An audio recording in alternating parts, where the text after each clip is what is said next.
Welcome to intellectuals Avenue. आज हम Robert Frost की जिस पोएम को डिस्कस करेंगे उसका टाइटल है होम बरियल, यानी घर का दफन हो जाना। इसका मतलब है कि एक मर्द और औरत जिनका बच्चा फौत हो गया है, जिसकी डेथ हो गई है, उसकी मौत के बाद उनके घर की तमाम खुशियाँ ख़त्म हो गईं और उन्हें यूँ महसूस होता है कि उस बच्चे के साथ उनका पूरे का पूरा घर अपनी खुशियों समेत दफन हो चुका है। अब उनकी ज़िंदगी में इस घर की कोई हैसियत नहीं रह गई। ये पोएम 1914 में पब्लिश हुई, जो कि 8 स्टेंजाज पर कंसिस्टेड है और इसकी टोटल लाइंस की स्ट्रेंथ है 120। अगर हम इस पोएम की सेटिंग का जिक्र करें तो इसमें एक स्टेयर्स का सीन दिखाया गया है और स्टेयर्स के एंड पर एक विंडो है। उस विंडो में से उस कब्रिस्तान यानी उस ग्रेवयार्ड का सीन दिखाई देता है जिसमें उनके बच्चे की कब्र है। इस पोएम में रॉबर्ट फ्रॉस्ट ने नेचर को अपने रियल अंदाज में पेश किया है। इसके बरक्स जॉन कीट्स नेचर को सेंसुअलाइज करता है, शैली रेवोल्यूशनाइज करता है, विलियम वर्ड्सवर्थ इसे बिल्कुल डिलाइटफुल वे में प्रेजेंट करता है और हत्ता कि इसे इक्वल टू गॉड डिक्लेयर करता है, और थॉमस हार्डी एक पैसिमिस्ट व्यू रखता है नेचर के बारे में, जबकि फ्रॉस्ट नेचर को इसी तरह से प्रेजेंट करता है जिस तरह से वो रियल में होती है। इस पोएम में बेसिकली 2 कैरेक्टर्स हैं, एक हस्बैंड और एक वाइफ है, और थर्ड कैरेक्टर उनका बच्चा है जिसकी डेथ हो गई थी। पॉइंट कहता है ही सॉ हर, ही से मुराद है उसका हस्बैंड, जो हस्बैंड है saw her from the bottom of the stairs, यानी हस्बैंड ने अपनी वाइफ को, अपनी बीवी को सीढ़ियों के बिल्कुल बॉटम से, बिल्कुल उसके आखिरी सिरे से देखा, बिफोर शी सॉ हिम, इससे पहले कि वो इसे देखती। यानी एक हस्बैंड ने अपनी बीवी को उसके देखने से पहले ही उसे देख लिया। यानी ये बीवी और हस्बैंड वही कपल है जिनका बच्चा फौत हो चुका है, जिसकी डेथ हो चुकी है। वाइफ इसे बहुत सीरियस लेती है, लेकिन हस्बैंड का एटीट्यूड बिल्कुल जनरल सा एटीट्यूड है, वो इसे कोई बहुत ज़्यादा ट्रेजिक इंसिडेंट कंसीडर नहीं करता। शी वॉज स्टार्टिंग डाउन, वो नीचे देखना शुरू कर रही थी। Looking back over her shoulder, उसने पीछे उसके कंधे पर देखा। एट सम फियर, खौफ के आलम में, यानी उस बीवी ने भी अपने हस्बैंड को अपने कंधे की बैक से खौफ के आलम में देखा। She took a doubtful step and then undid it, उसने शक व शुबा के आलम में एक कदम आगे बढ़ाना चाहा, लेकिन फिर वो वहीं रुक गई। उसने अपना इरादा तर्क कर दिया। To raise her self and look again, उसने अपने आप को, अपने वजूद को संभाला, ऊपर उठाया और दोबारा देखने लगी। ही स्पोक, फिर उसका खामंद, उसका हस्बैंड बोला। एडवांसिंग टूवर्ड हर, उसकी तरफ बढ़ते हुए। फिर उसका हस्बैंड अपनी बीवी की तरफ बढ़ते हुए उसे मुखातब करके बोला, व्हाट इज़ इट यू सी, तुम क्या चीज़ देखती हो। फ्रॉम अप देयर ऑलवेज, तुम यहाँ से हर रोज़, हर वक्त, हमेशा क्या चीज़ देखती हो। For I want to know, मैं जानना चाहता हूँ। यानी उसे इस बात से गर्ज नहीं है कि उसका बीवी का क्या दुख है, बल्कि वो अपने जानने के लिए पूछना चाह रहा है कि मेरे नॉलेज में होना चाहिए कि तुम यहाँ पर क्या देखती रहती हो। She turn and sank upon her skirt at that, वो पीछे मुड़ी और वो अपनी स्कर्ट में डूब गई, यानी अपनी स्कर्ट को फैलाकर उसके सामने, अपने हस्बैंड के सामने बैठ गई। And her face changed from terrified to dull, उसका जो चेहरा था पहले टेरिफाइड था यानी खौफज़दा था, फिर वो डल हो गया, यानी बिल्कुल ही उसके चेहरे की हालत बहुत रफ़ और बहुत ही खस्ता हो गई। He said to gain time, उसके हस्बैंड ने वक्त हासिल करने के लिए पूछा। What is it you see, मैं दोबारा पूछता हूँ कि तुम क्या देखती हो। माउंटिंग अनटिल शी कवर्ड, जब तक कि वो उसके नीचे खौफ के आलम में नहीं हो गई, वो आगे बढ़ती गई।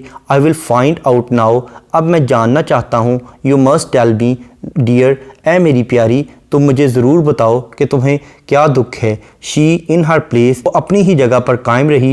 रिफ्यूज़ड हिम एनी हेल्प, उसने किसी किस्म की मदद से इनकार कर दिया, यानी ना तो वो उसकी कोई मदद लेना चाहती थी और ना ही उसको मदद देना चाहती थी। यानी उसको वो बताना नहीं चाहती थी कि उसे क्या दुख है, क्योंकि उसे पता था कि उसका हस्बैंड ऑलरेडी इस बात को जानता है। With the least stiffening of her neck and silence, वो खामोशी के आलम में अपनी गर्दन को हल्का सा अकड़ाते हुए उसकी मदद से इनकार कर देती है। शी लेट हिम लुक, वो उसे देखने देती है, श्योर यकीनन दैट ही वुडंट सी, कि उसे किसी बात का इल्म नहीं होगा, वो कुछ भी देखने के काबिल नहीं होगा। यानी वो उसे इसलिए अपना दुख नहीं बताती कि उसे पता है कि उसके हस्बैंड को उसके दुख की समझ नहीं आएगी, वो उसके दुख को समझना ही नहीं चाहता। ब्लाइंड क्रिएचर, वो अपने हस्बैंड को एक अंधी मखलूक समझती है जिसे बज़ाहिर तो दिखाई देता है लेकिन दूसरे इंसान के जज्बात और फीलिंग्स दिखाई नहीं देते। And a while he didn't see, और इस दौरान वो कुछ भी नहीं देख सकेगा, वो कुछ भी समझ नहीं सकेगा। बट मगर एट लास्ट, आखिरकार, ही मर्मर्ड, वो बड़बड़ाया, ओ एंड अगेन, और फिर दोबारा से, oh what is it what she said, उसने कहा। इसके बाद उसकी बीवी ने उसे जवाब दिया, क्या बात है, तुम्हें क्या चाहिए, तुम क्या मुझसे पूछना चाहते हो? जस्ट दैट आई सी, मैं तो यही देखता हूँ। यू डोंट, शी चैलेंज्ड, उसने कहा कि नहीं, तुम समझना ही नहीं चाहते। Tell me what is it, मुझे बताओ कि तुम मुझसे क्या पूछना चाहते हो, किस मामले में दखल अंदाजी करना चाहते हो। उसके बाद उसका हस्बैंड बोलता है, the wonder is I didn't see at once, हैरानी की बात तो ये है, मैं इस बात पर हैरान हूँ कि मुझे अचानक किसी बात की समझ नहीं आई, मुझे कुछ दिखाई नहीं दिया। I never noticed it from here before, मुझे यहाँ पर कोई बात ऐसी दिखाई नहीं दी जिसकी मैं तवज्जो करता, जिस पर मैं अपनी तवज्जो को मरकूज़ करता। I must be wanted to it, मुझे लाजमन इस बात का आदी होना चाहिए। दैट्स द रीज़न, यही वजह है। The little graveyard where my people are, जिस कब्रस्तान को तुम देखती हो वहाँ तो मेरे बहुत से लोग दफन हैं, बहुत से मेरे रिश्तेदार दफन हैं। यही वजह है कि मैं इस चीज़ का आदी हो गया हूँ, मैं लोगों को दफन करने का, उनके जनाजे में जाने का आदी हो गया हूँ। इसलिए अब जब किसी की डेथ होती है तो मुझे उसका ज़्यादा दुख नहीं होता। So small the window frame the whole of it, ये छोटी सी खिड़की से ही मुझे पूरे का पूरा कब्रस्तान दिखाई दे जाता है। इस विंडो के फ्रेम में जो पूरा कब्रस्तान का मंजर है वो मुझे दिखाई देता है। Not so much larger then a bedroom, ये जो कब्रस्तान है ये एक बेडरूम से ज़्यादा बड़ा नहीं है, यानी बहुत छोटा मुझे दिखाई देता है, इसकी हैसियत मेरे लिए एक बेडरूम से ज़्यादा नहीं। इज़ इट, क्या ऐसा नहीं है? There are 3 stones of slate, यहाँ पर पत्थर की 3 स्लेटें लगी हुई हैं। एंड 1 ऑफ मार्बल, और एक मार्बल के पत्थर की लगी हुई है। ब्रॉड शोल्डर्ड लिटिल स्लैब्स, और ये छोटी छोटी कंधों वाली स्लैब्स हैं। देयर इन द सनलाइट, जो कि सूरज की रोशनी में दिखाई देती हैं। ऑन द साइड हिल, वो दूसरी पहाड़ी के पहलू में सूरज की रोशनी में 3 स्लैब्स और एक मार्बल वाली कब्रें दिखाई देती हैं। We haven't to mind those, हमें उनकी तरफ तवज्जो नहीं करनी चाहिए। बट आई अंडरस्टैंड, लेकिन मैं समझता हूँ। It is not the stones, ये पत्थर नहीं है। बट द चाइल्ड्स माउंड, बल्कि ये तो बच्चे की कब्र है। यानी वो कहता है कि मुझे इस बात का अंदाज़ा हो गया है, इस बात का यकीन हो गया है कि लोगों की कब्रें तो कब्रें हैं, लेकिन जो मेरे बच्चे की कब्र है वो एक ख़ास कब्र है, एक ख़ास किस्म की मिट्टी की ढेरी है। Don't don't don't don't, she cried, वह चिल्लाई, ऐसा नहीं है, ऐसा नहीं है, ऐसा नहीं है, ऐसा नहीं है। She withdrew shrinking from beneath his arm, उसने अपने हस्बैंड के बाजू के नीचे से सुकड़ने का अमल तर्क कर दिया, यानी उसने अपने हस्बैंड के बाजू के नीचे सुकड़ने से परहेज़ करना शुरू कर दिया। वो जहाँ थी वहीं रुक गई। That rested on the banister, यानी उसका बाजू, उसके हस्बैंड का वो बाजू जो कि बैनिस्टर पर बिल्कुल आराम से पड़ा हुआ था, उस बाजू के नीचे वो सुकड़ रही थी, लेकिन अब उसने सुकड़ने का अमल छोड़ दिया। एंड स्लिड डाउनस्टेयर्स, और वो खिसकती हुई नीचे सीढ़ियों से जाना शुरू हो गई।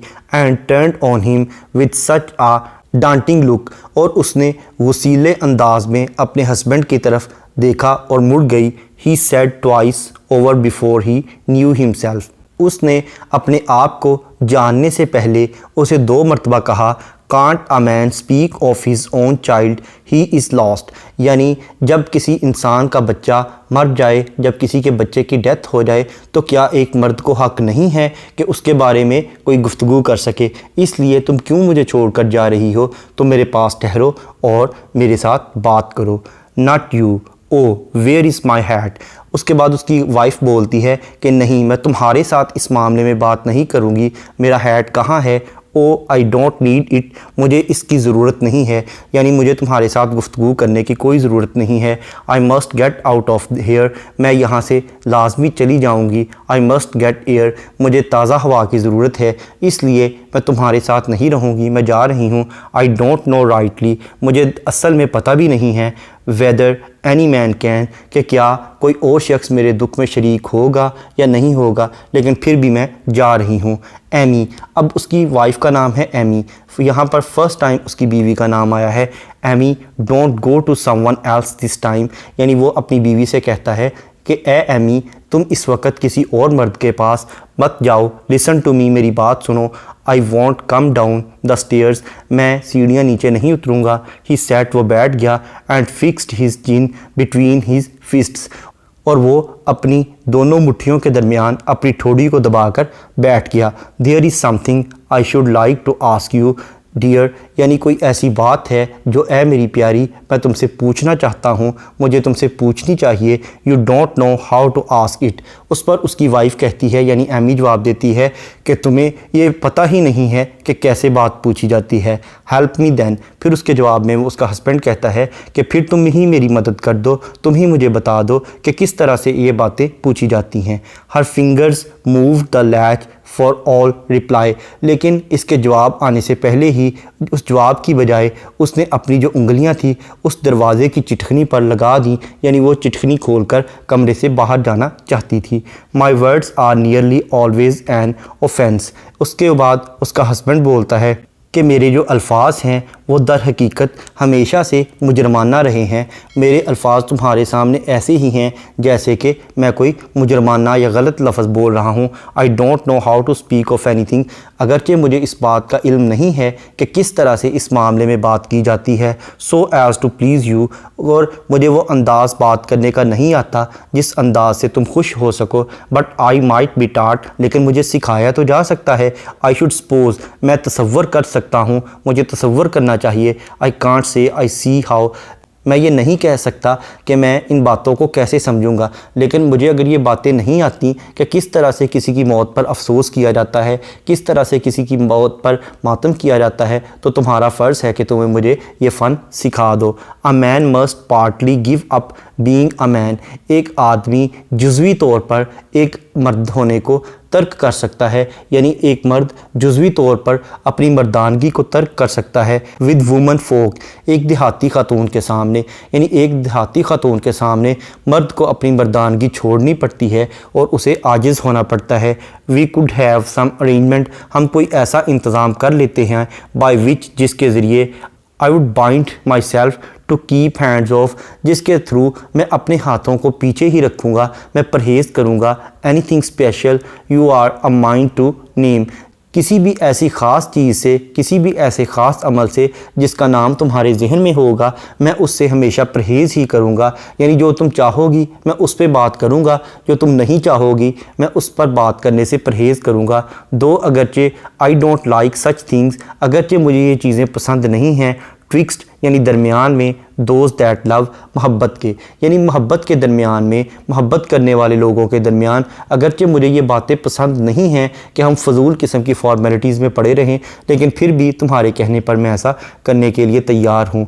टू, दो लोग that don't love can't live together without them, और ऐसे दो लोग जो कि आपस में मोहब्बत नहीं करते, वो इन बातों के बगैर कभी भी ज़िंदगी बसर नहीं कर सकते। लेकिन हम तो एक दूसरे से मोहब्बत करते हैं, इसलिए हमें इन बातों की ज़रूरत नहीं है। But two that do can't live together with them, और ऐसे दो लोग जो कि आपस में मोहब्बत करते हैं वो इन बातों के साथ नहीं रह सकते, यानी जहाँ मोहब्बत होगी वहाँ इस तरह की फॉर्मेलिटी वाली बातें नहीं होंगी। She move the latch a little, लेकिन उसकी बीवी पर इस बात का कोई असर ना हुआ। उसने फिर भी दरवाज़े की चिटखनी को मज़ीद थोड़ा सा घुमाया ताकि वो दरवाज़ा खोल कर बाहर चल सके।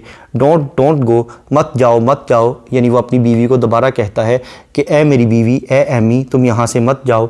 Don't carry it to someone else this time, अपना ये जो दुख है, अपना ये जो वज़न है, अपने दुखों का जो बोझ है, इसे उठाकर किसी और मर्द के पास मत लेकर जाओ। Tell me about it if it is something human, अगर ये कोई आम इंसानी बात है तो किसी और के साथ डिस्कस करने की बजाय ये मुझे ही बता दो। Let me into your grief, और मुझे अपने गम में शरीक होने दो, मुझे भी अपने गम में शरीक कर लो।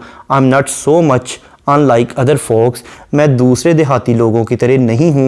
एज योर स्टैंडिंग देयर, जैसा कि तुम यहाँ खड़ी हो। Apart would make me out, और मैं तुम्हें यहाँ से जाने नहीं दूंगा। मैं नहीं चाहता कि तुम मुझसे जुदा होकर कहीं बाहर किसी और के पास चली जाओ। गिव मी माई चांस, मुझे मेरा मौका दो, यानी मुझे अपनी बात को समझने का मौका दो और मुझे अपनी बात समझाने का मौका दो। या इसका ये भी मतलब है कि मुझे एक और मौका दो, यानी हम एक और बच्चा पैदा कर लेते हैं। हम लव मेकिंग के बाद एक और बच्चे को जन्म देंगे। आई डू थिंक, मेरा यही ख्याल है, दो अगरचे you over do it a little, तुम ज़रा कुछ ज़्यादा ही ओवर हो गई हो, तुम ज़्यादा ही इस बात को सीरियस ले गई हो। लेकिन मुझे एक मौका दो, मैं तुम्हारी बात को समझूंगा। उसके बाद हम लव मेकिंग के ज़रिए हम इंटरकोर्स करने के बाद एक और बच्चे को जन्म दे देंगे।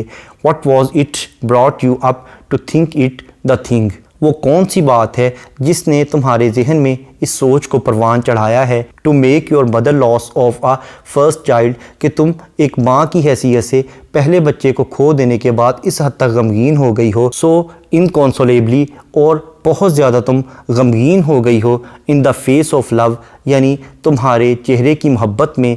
You would think his memory might be satisfied, क्या तुम्हारा ये ख्याल है कि जिस बच्चे की मोहब्बत में तुम इस वक्त गिरफ़्तार हो, उस बच्चे की जो यादें हैं वो तुम्हें हमेशा मुतमईन रख सकेंगी। यानी वो कहना ये चाहता है उसका हस्बैंड कि तुम्हें उस बच्चे की यादें कभी भी मुतमईन नहीं करेंगी, इसलिए तुम उस गम को छोड़ो, मेरे साथ उस गम को शेयर करो ताकि तुम्हारा गम थोड़ा कम हो और उसके बाद हम नए बच्चे को जन्म दें। देयर यू गो स्नीयरिंग नाउ, अब तुम मुझे मज़ीद ताने ही दिए जा रही हो, मुझ पर तंज ही किए जा रही हो। आई एम नॉट, नहीं ऐसा नहीं है, नहीं ऐसा नहीं है। यू मेक मी एंग्री, तुमने मुझे नाराज़ कर दिया है। आई कम डाउन टू यू, मैं तुम्हारे पास नहीं आऊँगा। गॉड, खुदाया, व्हाट अ वुमन, ये कैसी औरत है। And it's come to this, और ये मेरे पास कहाँ से आ गई है। A man can't speak of his own child that's dead, यहाँ पर तो ये हाल है कि एक इंसान, एक मर्द अपने मुर्दा बच्चे के बारे में बात तक भी नहीं कर सकता। You can't because you don't know how to speak, अब उसकी बीवी बोलती है, वो कहती है कि हाँ तुम किसी किस्म की अपने मुर्दा बच्चे के बारे में बात नहीं कर सकते क्योंकि तुम्हें बात करने का ढंग ही नहीं आता। If you had any feelings, अगर तुम्हारे कुछ एहसासात होते। यू, ये तुम ही हो, that dug with your own hand, जिसने अपने ही हाथ से उस बच्चे की कब्र खोदी थी। हाउ कुड यू, क्या तुम ऐसा कर सकते थे। हिज लिटिल ग्रेव, तुमने उस बच्चे की छोटी सी कब्र खोदी थी। मैं हैरान हूँ कि तुम कैसे कर सकते हो, हालांकि तुम एक बाप हो और एक बाप, एक फादर कैसे ये काम कर सकता है अपने बच्चे के लिए। I saw you from that very window there, मैंने तुम्हें इसी खिड़की से ऐसा अमल करते हुए देखा था। Making the gravel leap and leap in air, तुम जो कंकर और बजरी थी उसे तुम ढेरों के ढेर हवा में उछाल रहे थे ताकि तुम कब्र को खोद सको और उसे मजबूत कर सको। Leap up like that and land so lightly, तुम ज़मीन से बहुत नरमी से उस रेत और बजरी को और कंकरों को खोद रहे थे ताकि उसमें बच्चे को दफन कर सको। And roll back down the mound beside the hole, और फिर तुमने उस गड्ढे के नज़दीक एक मिट्टी की ढेरी, एक बजरी की ढेरी लगा दी, यानी जो कुछ ज़मीन से खोदा उसके बाद उस गड्ढे के पास तुमने उस बजरी की एक ढेरी लगा दी और उस सुराख में, उस गड्ढे में तुमने बच्चे को दबा दिया। आई थॉट, मैं सोचती थी, हु इज़ दैट मैन, कि ये कौन शख्स है। आई डिडंट नो यू, मैं तुम्हें नहीं जानती थी कि तुम इतने ज़ालिम हो। And I crept down the stairs and up the stairs, मैं खौफ के आलम में, दुख के आलम में कभी सीढ़ियाँ उतरती थी कभी चढ़ती थी। टू लुक अगेन, ताकि मैं दोबारा से देख सकूं। And still your speed kept lifting, और जो तुम्हारा स्पीड यानी तुम्हारा खुदाई का जो आला था जिसे कदाल कहते हैं, वो मसलसल चलता जा रहा था, वो मसलसल ऊपर को जा रहा था, उसका काम बढ़ता ही चला जा रहा था। देन यू केम इन, फिर तुम नीचे आए। आई हर्ड योर रम्बलिंग वॉइस, मैंने तुम्हारी कपकपाती हुई आवाज़ को सुना, लड़खड़ाती हुई आवाज़ को सुना। आउट इन द किचन, फिर मैं किचन से बाहर आई, बावर्ची खाने से बाहर आई। And I don't know why, और मुझे इल्म नहीं कि मैंने ऐसा क्यों किया। बट मगर I went near to see with my own eyes, मैं तुम्हें इसलिए तुम्हारे पास आई कि मैं अपनी आँखों से देख लूँ कि क्या तुम ही वो शख्स हो जिसने अपने बच्चों को अपनी ही हाथों से कब्र खोद कर दफन किया है। You could sit there with the stains on your shoes, और जब तुम आए थे तो तुम्हारे शूज़ पर, तुम्हारे जूतों पर एक धब्बा लगा हुआ था ऑफ द फ्रेश अर्थ, ताज़ा मिट्टी का, from your own baby's grave. ये वही मिट्टी थी जो कि तुम्हारे बच्चे की कब्र की थी। यानी जैसे ही तुम कमरे में दाखिल हुए तो तुम्हारे जूते के ऊपर तुम्हारे ही बच्चे की कब्र की मिट्टी का एक धब्बा लगा हुआ था। यानी उसे दफन करने के तुम ज़िम्मेदार हो। यानी ये उसे उसकी डेथ का ज़िम्मेदार डिक्लेयर नहीं कर रही, बल्कि उसे इस बात से उसकी बात पर कर रही है कि उसने उसकी कब्र को क्यों खोदा। And talk about your everyday concerns, और फिर तुम अपने रोज़मर्रा के जो मामलात हैं आते ही तुमने उन पर गुफ्तगू शुरू कर दी। You had stood the spade up against the wall, तुमने उस कुदाल को दीवार के साथ रख दिया। Outside there in the entry for I saw it, और घर के जो दाखिल होने वाली जगह है उसके साथ ही एक दीवार के साथ तुमने उस कुदाल को, उस आले को जिसके साथ खुदाई की जाती है, उसे रख दिया ताकि मैं उसे देख सकूँ। I shall laugh the worst laugh I ever laughed, यानी मैं इस तरह से मुस्कुराऊँगा जो कि दुनिया की सबसे घटिया हंसी होगी, और मैं कभी भी इस तरह से हंसा नहीं हूँगा। आई एम कर्स्ड, मैं मलऊन हूँ, मैं लानत ज़दा शख्स हूँ। गॉड, ए खुदाया, इफ़ आई डोंट बिलीव, अगर मैं इस बात पर यकीन नहीं रखता, आई एम कर्स्ड, कि मैं मलऊन हूँ, मुझ पर लानत हुई है। यानी ए खुदाया, अगर मैं इस बात पर यकीन नहीं रखता कि मुझ पर लानत हुई है तो लाजमन मुझ पर लानत भेज देना, और मैं एक ऐसा शख्स हूँ जो इस तरह से हंसूँगा जैसा कि मैं पहले कभी नहीं हंसा। अब ये उसका हस्बैंड बोल रहा है, I can repeat the very words you were seeing. उसके बाद उसकी बीवी दोबारा कहती है कि तुम अब मेरे सामने इतने मासूम मत बनो, जो अल्फाज तुम बोल रहे थे मुझे अभी तक याद है। यानी जब तुम बच्चे को दफन करके आए थे अपने हाथों से तो उसके बाद तुम्हें उसका कोई दुख नहीं था, तुम रोज़मर्रा की गुफ्तगू में दोबारा से बिज़ी हो गए थे। अब वो क्या गुफ्तगू थी मुझे अभी तक याद है, मैं तुम्हें अब याद करवाती हूँ कि तुम क्या बोल रहे थे। 3 foggy mornings and 1 rainy day, यानी 3 धुंध वाली कहर आलूद सुबह हैं और एक बारिश का दिन है। इस तरह की बातें, यानी तुम मौसम के हालात के बारे में बातें कर रहे थे। Will wrote the best birch fence a man can build, एक आदमी जो अच्छी सी बर्च के दरख्तों की फेंस बना सकता है, बाड़ बना सकता है, उसे 3 धुंध वाली सुबह और एक बारिश का दिन मुकम्मल तौर पर तबाह कर सकता है, या इससे एक बर्च का दरख्त मुकम्मल तौर पर गल सड़ सकता है। यानी फ़सलों पर जो मौसमी असरात मरतब होते हैं और मौसम की वजह से जो फ़सलों की तबाही होती है, तुम फ़ौरन उनके बारे में बातें कर रहे थे। यानी तुम्हें मेरे बच्चे की कोई फ़िक्र नहीं थी, बल्कि इससे ज़्यादा बर्च के दरख्तों की और फेंसिस की ज़्यादा फ़िक्र थी। ये चीज़ें तुम्हारे लिए मेरे बच्चे से ज़्यादा अहम थी। थिंक ऑफ इट, इसके बारे में ज़रा सोचो। Talk like that at such a time, इस ऐसे वक्त पर खुद सोचो, ऐसे वक्त पर तुम्हें ये बात करनी चाहिए थी। What had how long it takes a birch to rot, और तुम उस वक़्त ये बात कर रहे थे कि एक बर्च के दरख्त को गलने सड़ने में कितना टाइम लगता है। To do with what was in the darkened parlour, और उस तारीक जगह पर जहाँ बच्चे की कब्र थी वहाँ पर तुम ये बातें कर रहे थे कि एक बर्च के दरख्त को गलने सड़ने में कितना टाइम लगता है। यू कुडंट केयर, तुम्हें किसी चीज़ की परवाह नहीं थी, तुम्हें उस तारीक जगह की परवाह नहीं थी जहाँ मेरा बेटा दफन था। The nearest friends can go with any one two death come so far short, यानी जो इंसान मरने के करीब हो और बहुत बीमार हो वहाँ पर भी उसके दोस्त बहुत थोड़े टाइम के लिए चले ही जाते हैं। They might as well not try to go at all, वो ज़्यादा देर वहाँ रुकने की कोशिश नहीं करते। No from the time when one is sick to death, और जब कोई शख्स किसी ऐसी बीमारी में मुब्तला हो कि जब उसकी डेथ होने वाली हो तो वो वहाँ पर बहुत ज़्यादा नहीं रुकते। वन इज़ अलोन, वहाँ एक आदमी तन्हा रह जाता है।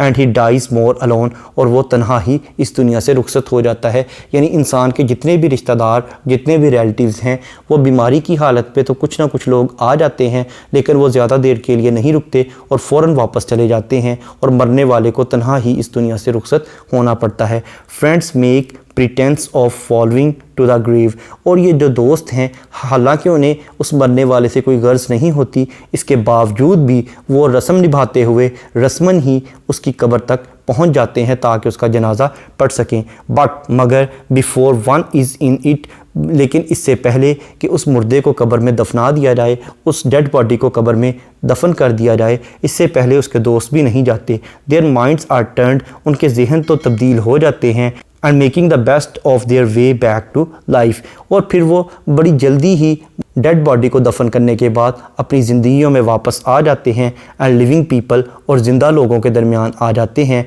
एंड थिंग्स दे अंडरस्टैंड और वो जो रोज़मर्रा के मामलात हैं उन्हें समझना शुरू कर देते हैं। यानी वो किसी डेड बॉडी को ज़्यादा बोदर नहीं करते क्योंकि वो उनके दोस्त होते हैं लेकिन उनके असल रिश्तेदार नहीं होते। लेकिन ये तो तुम्हारा अपना बच्चा था, लेकिन इसके बावजूद तुमने उसके साथ वही सलूक किया जो कि बिल्कुल बेगर्ज़ किस्म के लोग और दोस्त किया करते हैं। But the world is evil, मगर ये दुनिया तो बुराई से भरपूर है। आई वॉन्ट हैव ग्रीफ, सो इसलिए मुझे इसका ज़्यादा दुख नहीं है। If I can change it, अगर इसे मैं तब्दील कर सकती। ओ आई वॉन्ट, नहीं मैं इस दुनिया को तब्दील नहीं कर सकती। ये सिर्फ तुम्हारा ही हाल नहीं है बल्कि पूरी दुनिया में यही आलम है कि लोग किसी की मौत के बाद ज़्यादा देर उस पर मातम नहीं करते बल्कि उसके बाद अपने अपने कामों में दोबारा से बिज़ी हो जाते हैं। देयर, यहाँ, you have said it all and you feel better. उसके बाद उसका हस्बैंड बोलता है, वो कहता है कि तुमने अपनी सारी बात कह ली है और तुम अब कुछ बेहतर महसूस करती हो। यू वॉन्ट गो नाउ, अब चूँकि तुम्हारा गुबार निकल गया है, तुम्हारा कैथारसिस हो गया है, इसलिए अब तुम्हारा बोझ हल्का हो गया है। अब तुम मुझे छोड़कर ना जाओ। यू आर क्राइंग, तुम चिल्ला रही हो। क्लोज़ द डोर, तुम दरवाजे के पास आ गई हो। The heart is gone out of it, अब तुम्हारे जिस्म से तुम्हारा दिल निकल गया है, यानी अब तुम्हारी फीलिंग्स ख़त्म हो गई हैं। वाई कीप इट अप, फिर भी तुम इस बात को क्यों जारी रखे हुए हो। Amy, there is someone coming down the road, और इस सड़क पर कोई शख्स आ रहा है। यू, तुम, oh you think the talk is all. उसके बाद एमी बोलती है कि तुम्हारे ख्याल में है कि तुमने अपनी सारी बात कह ली है। आई मस्ट गो, लेकिन फिर भी मैं ज़रूर तुम्हें छोड़कर चली जाऊंगी। Somewhere out of this house, मैं इस घर से निकलकर कहीं भी चली जाऊंगी। How can I make you, मैं तुम्हें किस तरह से समझा सकती हूँ, मैं तुम्हें किस तरह से एक अच्छा आदमी बना सकती हूँ जो कि मेरी फीलिंग्स को समझे और मेरे दुख में शरीक हो सके। मैं तुम्हें ऐसा आदमी बना नहीं सकती, इसलिए इसका यही हल है कि मैं तुम्हें छोड़कर कहीं और चली जाऊँ। इफ़ यू डू, उसके बाद उसका हस्बैंड बोलता है, अगर तुमने ऐसा किया, यानी अगर तुम मुझे छोड़कर चली गई। She was opening the door wider, उसके बाद उसकी बीवी ने दरवाज़ा ज़रा खोल दिया। Where do you mean to go, तुम्हारा क्या मतलब है जाने का, कि तुम कहाँ जाओगी। फर्स्ट टेल मी दैट, पहले मुझे ये बताती जाओ कि तुम कहाँ जा रही हो। I will follow and bring you back by force, I will, मैं तुम्हें ताकत के ज़ोर पर वापस ले आऊँगा और मैं ऐसा ज़रूर करूँगा। मैं तुम्हें वापस नहीं जाने दूँगा बल्कि अपने घर में ही रखूँगा। अगर तुम चली भी गई तो मैं तुम्हें ताकत के ज़ोर पर वापस ले आऊँगा। इस पोइम का इंट्रोडक्शन, ग्लॉसरी, ट्रांसलेशन और एक्सप्लेनेशन को देखने के बाद अब हम आते हैं इस पोइम में यूज़ होने वाली लिटरेरी टर्म्स या फिगर ऑफ स्पीच की जानिब। है पर्सोनिफिकेशन। पर्सोनिफिकेशन का मतलब है to give human traits to the non living things, यानी बेजान चीज़ों को जानदारों की खसूसियत अता करना। जैसा कि लाइन नंबर 4 में वो कहता है, she took a doubtful step, यानी डाउटफुल होना, मशकूक होना, ये एक ह्यूमन ट्रेट है जो कि उसने स्टेप को दी है, यानी उसने स्टेप को पर्सोनीफाई किया है। उसके बाद लाइन नंबर 28 में वो कहता है, ब्रॉड शोल्डर्ड लिटिल स्लैब्स, यानी जो स्लैब है ये एक बेजान चीज़ है और जो शोल्डर है ये एक ह्यूमन ऑर्गन है। तो इस तरह से उसने स्लैब को भी पर्सोनीफाई किया है, यानी उसने कहा है कि उस स्लैब के कंधे थे। नेक्स्ट है एंजाइममेंट। एंजाइममेंट का मतलब है कि अगर किसी लाइन को पढ़ने के बाद उसकी प्रॉपर अंडरस्टैंडिंग डेवलप ना हो बल्कि इसके लिए नेक्स्ट लाइन की सपोर्ट की ज़रूरत हो तो ऐसी लाइन को रन ऑन लाइन कहते हैं और इस टेक्निक को एंजाइममेंट कहते हैं। इसके बरक्स अगर किसी लाइन को पढ़ने के बाद उसकी प्रॉपर अंडरस्टैंडिंग डेवलप हो जाए तो ऐसी लाइन को एंड स्टॉप लाइन कहते हैं। अब हम आते हैं वापस एंजाइममेंट की जानिब। इस पोइम की first line he run on line है, यानी इस पर एंजाइममेंट की टेक्निक यूज़ की गई है। जैसा कि पॉइंट कहता है, he saw her from the bottom of the stairs, यानी उसने अपनी बीवी को सीढ़ियों के आखिरी हिस्से पर देखा।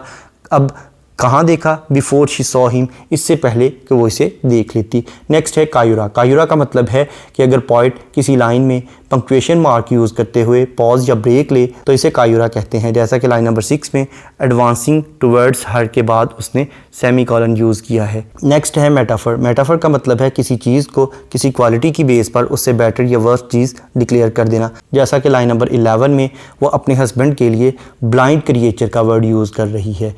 नेक्स्ट है एनाफोरा। एनाफोरा का मतलब है बिगिनिंग ऑफ 2 और more then 2 lines with the same word, यानी 2 या 2 से ज़्यादा लाइनों का एक ही लफ्ज़ से शुरू होना। जैसा कि लाइन नंबर 22 और 23 आई से स्टार्ट हो रही हैं, उसके बाद लाइन नंबर 30 और 31 बट से स्टार्ट हो रही हैं। नेक्स्ट है एपिस्ट्रॉफी। एपिस्ट्रॉफी का मतलब है एंडिंग ऑफ टू और more than two lines with the same word, यानी दो या दो से ज़्यादा लाइनों का एक ही लफ्ज़ से इख्तिताम पजीर होना, जैसा कि लाइन नंबर 15 और 16 ये दोनों लाइंस सी पर एंड हो रही हैं। नेक्स्ट है सिमिली। सिमिली का मतलब है to compare two different things on the base of same traits, यानी दो या दो से ज़्यादा चीज़ों का एक जैसी सिफात की बेस पर मुआवजा करना, जैसा कि लाइन नंबर 26 में वो कहता है not so much larger than a bedroom is it, यानी वो जो ग्रेवयार्ड है उसे एक बेडरूम के साथ कंपेयर कर रहा है कि वो एक बेडरूम से ज़्यादा बड़ा नहीं था। उसके बाद नेक्स्ट है रिटोरिकल क्वेश्चन। इस पोइम की लाइन नंबर 26 में वो एक रिटोरिकल क्वेश्चन पूछता है। वो कहता है not so much larger than a bedroom is it, क्या वो कब्रस्तान बेडरूम से बड़ा था। नेक्स्ट है ओनोमेटोपिया। ओनोमेटोपिया का मतलब है ऐसे वर्ड्स का इस्तेमाल करना जो कि हमारी सेंस ऑफ हेयरिंग को, यानी हमारी सुनने की हिस्स को अपील करते हो, जैसा कि लाइन नंबर 86 में वो कहता है then you came in I heard your rumbling voice, यानी उसकी बीवी कहती है कि जैसे ही तुम अंदर आए तो मैंने तुम्हारी कांपती ही आवाज़ को सुना। नेक्स्ट है एलिट्रेशन। एलिट्रेशन का मतलब है बिगिनिंग ऑफ टू और more than two words in the same line with the same letter और साउंड, यानी दो या दो से ज़्यादा अल्फाज का एक ही लाइन में एक ही हरफ या एक ही आवाज़ से शुरू होना, जैसा कि लाइन नंबर 1 में ही हर, लाइन नंबर 1 में again saw stairs, line number 2 में सॉ स्टार्टिंग, लाइन नंबर 8 में सैंक स्कर्ट्स, लाइन नंबर 52 में मैन मस्ट, लाइन नंबर 57 में लव लिव, लाइन नंबर 66 में थिंक धिंग, लाइन नंबर 69 में मेमोरी माइट। नेक्स्ट है कॉन्सोनेंट्स। कॉन्सोनेंट्स का मतलब है use of same consonant letter in the different words of the same line, यानी एक ही लाइन के मुख्तलिफ अल्फाज में एक ही कॉन्सोनेंट लेटर का इस्तेमाल करना, जैसा कि लाइन नंबर 1 में फ्रॉम और बॉटम, इन दोनों वर्ड्स के एंड पर एम लेटर यूज़ हुआ है जो कि एक कॉन्सोनेंट लेटर है। उसके बाद लाइन नंबर 3 में over her shoulder fear, line number 37 में मैन ओन, लाइन नंबर 39 में must get out, line number 40 में मैन कैन, लाइन नंबर 43 में चिन बिटवीन। नेक्स्ट है एसोनेंस। एसोनेंस का मतलब है use of same vowel letter in the different words of the same line, यानी एक ही line के मुख्तलिफ अल्फाज में एक ही वावल लेटर का इस्तेमाल करना, जैसा कि लाइन नंबर 1 में फ्रॉम बॉटम, इन दोनों में ओ लेटर यूज़ हुआ है जो कि वावल है। उसके बाद लाइन नंबर 2 में हिम स्टार्टिंग, लाइन नंबर 3 में बैक एट, लाइन नंबर 4 में स्टेप देन, लाइन नंबर 4 में अगेन अनडिड इट, लाइन नंबर 5 में रेज अगेन, लाइन नंबर 8 में सैंक एट दैट, लाइन नंबर 40 में मैन कैन, लाइन नंबर 43 में फिक्स्ड हिज फिस्ट जिन, line number 66 में think it thing. इसके अलावा poet ने बहुत से इमेजेस भी यूज़ किए हैं, जैसा कि bottom of the stairs, shoulder, skirts, graveyard, bedroom, stones of slab, marble, child's mount, chin, fists, woman folk, kitchen, foggy mornings, rainy day, birch fence, darkened parlour. Next है internal rhyme. Internal rhyme का मतलब है कि अगर poet किसी एक ही line में दो या दो से ज़्यादा राइम्ड वर्ड यूज़ करे तो इसे इंटरनल राइम कहते हैं, जैसा कि लाइन नंबर 1 में फ्रॉम बॉटम, लाइन नंबर 2 में हिम स्टार्टिंग, लाइन नंबर 3 में बैक एट, लाइन नंबर 4 में स्टेप देन, लाइन नंबर 4 में अगेन अनडिड इट, लाइन नंबर 5 में रेज अगेन, लाइन नंबर 8 में सैंक एट दैट, लाइन नंबर 40 में मैन कैन, लाइन नंबर 43 में fixed his फिस्ट्स जिन, line number 66 में think it thing. के बाद ये पोइम एक फ्री वर्स है, यानी इसमें ना तो मीटर को फॉलो किया गया है और ना ही किसी राइम स्कीम को फॉलो किया गया है। इसके बाद अगर हम इस पोइम में थीम्स को देखें तो इसमें डेथ का थीम बयान किया गया है, उसके बाद बच्चे के लिए माँ की मोहब्बत का जिक्र किया गया है और मैन का यानी मर्दों का एक जनरलाइज्ड एटीट्यूड का जिक्र किया गया है। उसके बाद मैरिटल रिलेशनशिप का इसमें जिक्र हमें मिलता है और मॉडर्न इरा में यानी जदीद दौर में इंसान का इमोशनलेस हो जाना, बिल्कुल जज्बात से आरी हो जाना और केयरलेस होने का जिक्र किया गया है। इस पोइम में जिन लिटरेरी टर्म्स का जिक्र किया गया है उन तमाम टर्म्स को डिटेल में समझने के लिए इसी चैनल यानी इंटेलेक्चुअल्स एवेन्यू पर लिटरेरी टर्म्स की प्लेलिस्ट को विज़िट करें। इसके साथ साथ रॉबर्ट फ्रॉस्ट की दीगर पॉइंट्स को डिटेल में समझने के लिए इसी चैनल पर रॉबर्ट फ्रॉस्ट की प्लेलिस्ट को विज़िट करें। इन दोनों प्लेलिस्ट्स का लिंक नीचे डिस्क्रिप्शन बॉक्स में मौजूद है। Thank you for attending this lecture.